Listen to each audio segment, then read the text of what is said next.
I want to tell you about somebody that I spoke to earlier on this week. Her name is Manjit Darby. She is a nurse. She was born here in Leicester. But the reason I want to tell you about her is because I had a really interesting conversation with her. She's retired this week after 36 years of service. She already got an MBE this year. And sometimes when you interview some of the people, on the show, they come out with something that you just don't expect. You don't know how to react in that situation. This is what Manjit said. I've worked in the NHS for the whole of my life, really. I feel like I got married at the Royal Infirmary, so it's an absolute part of who I am. So I won't be just giving it up.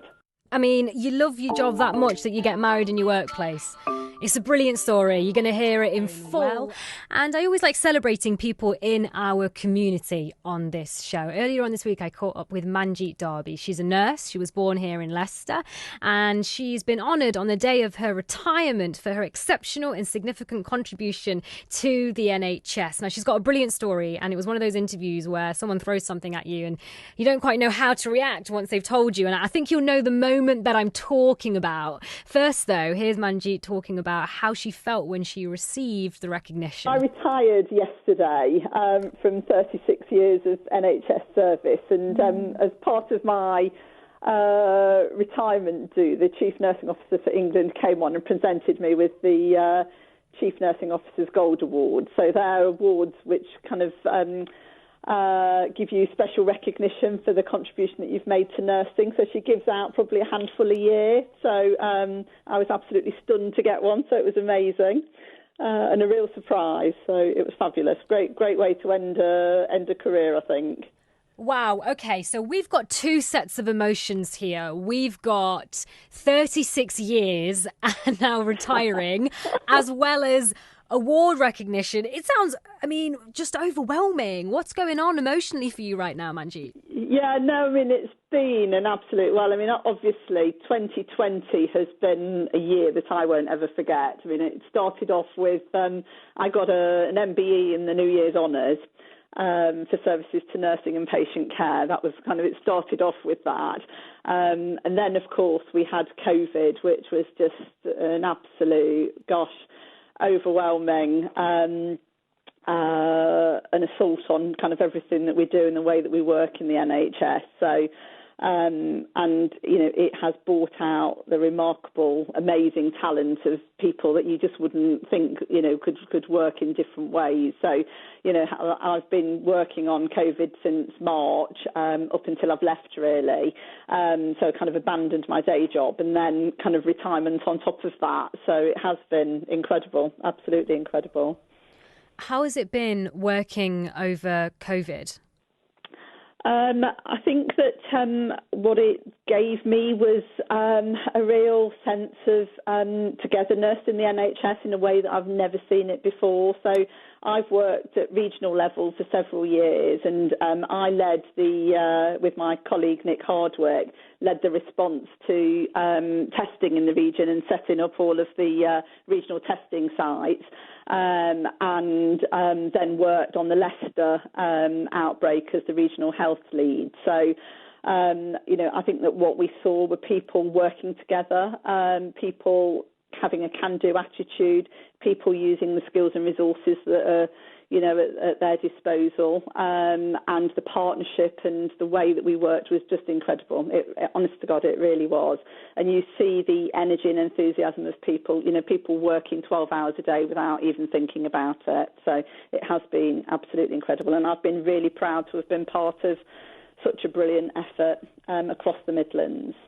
And how do you feel about retiring in a coronavirus climate, if that makes sense? It's a very unusual and different climate to be retiring in normal circumstances. No, it is. And although I'm retiring, I am staying and working in the NHS in a different capacity. So although I won't be the Regional Director of Nursing anymore, I'm going to go and do some work at Leicester, in Northampton, on an interim Director of Nursing placement to help them for the next 12 months. and I've also got a non-executive director's post, which I'm just waiting for clearance on. So I'll still be working very much in the NHS. I've worked in the NHS for the whole of my life, really. I feel like I got married at the Royal Infirmary, so it's an absolute part of who I am. So I won't be just giving it up. Wait 1 second. You got married in the LRI. Break this down for me. Tell me the story. Oh, it was amazing. I was a staff nurse on Oliver Ward at the time, and was very good friends with the vicar Colin, who was the chaplain at the Royal. And when me and my husband decided to get married, the chapel at the Royal was just absolutely, it's not there anymore, is it? But it was an absolutely stunning place, and Colin suggested that we get married there, so and we did. And I went to the bone marrow transplant unit in my wedding dress on my wedding day to go and see my patients. Walked through the ward and went to see a woman that I'd been looking after for quite a while, who couldn't come to the wedding because she was immunocompromised. So she wanted to see my dress, so we walked down to the ward and went to say hello to her, and then got married in the chapel. So it was stunning, beautiful. So it's my whole life has been NHS through and through, even getting married. What a story. I've just had a tweet here from Kizzy listening. Hello to you. Saying, Sumaya, I was also married at the LRI. Is it me? Or I don't know. I mean, I know that there's a chapel there, which is brilliant, but I mean, fantastic. I've learned something new today. It appears there's a location in Leicester that I wasn't aware that quite a few people actually perhaps get married at. Now, that's the first part of Manjit's story. You're going to be hearing the second part after Rita Ora with Manjit Darby, who's a nurse. She was a nurse born right here in Leicester. She was married at the LRI. She's been honoured on the day of her retirement for her exceptional and significant contribution to the NHS. Now, she already landed herself an MBE this year, and I asked her how she felt about retiring. And it sounds like, to be honest, she's going to be keeping rather busy. I kind of see retirement as a bit of a stepping stone to the next phase of my career. It frees me up to do some of the things that I really want to do. I mean, my passion over the last few years has been about kind of nurse equalities and dealing with the inequalities, particularly for our BAME nurses. When you think about kind of what the history of the NHS is, we're in Black History Month this month.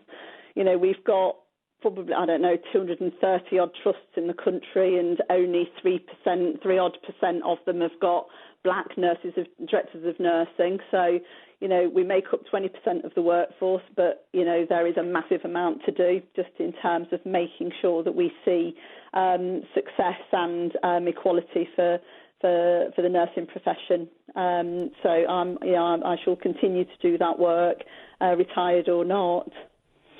Have you seen much of a change or shift since I don't want to say the Black Lives Matter movement was already a movement beforehand. It's just sort of resurged recently. So since the latest research, have you seen much of a change, Manjit?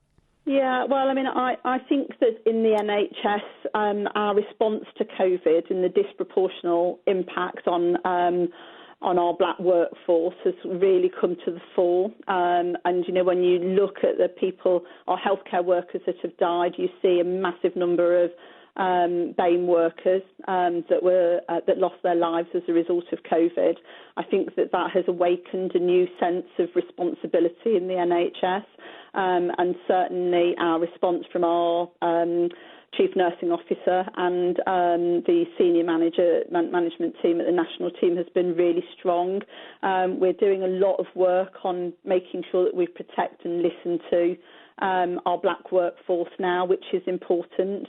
And so, I think that we have a moral, social, ethical responsibility to get it right for our workforce, for all our workforce, but in particular for our BAME workforce that has suffered so much. And if you've only got 3% in senior nurse positions in the NHS, where are the rest? And it's not because we're not talented. The NHS is made up of 20% of black and minority ethnic backgrounds. So why are only such a small number in senior positions? And that's the bit that I will continue to fight for, because we know that, the staff workforce experience is intrinsically linked to the experience and outcomes that patients get. So, this comes down to getting it right for patients for me.